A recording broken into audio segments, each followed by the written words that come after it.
ఏష్ నమస్కారం. ఇవాళ జనసేనలో హాట్ టాపిక్ పవన్ కళ్యాణ్ వ్యాఖ్యలు, ఓ పార్టీ పరిపాలనలో మార్పులు. తెలుగు మా తల్లి అయితే హిందీ మా అత్త అంటూ పవన్ కళ్యాణ్ సంచలన వ్యాఖ్యలు చేశారు. హిందీని దేశాన్ని ఏకం చేసే భాషగా చూసుకోవాలి అని చెప్పారు. ఇది భాషా గర్వం కాదు, జాతీయ సమైక్యతకు సూచిక అని వివరించారు.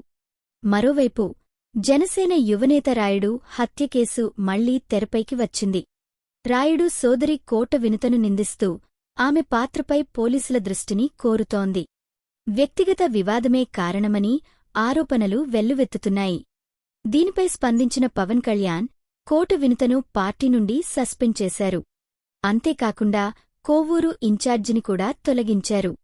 పార్టీపై నమ్మకం పెంచేందుకు గట్టి చర్యలు తీసుకుంటున్నారు.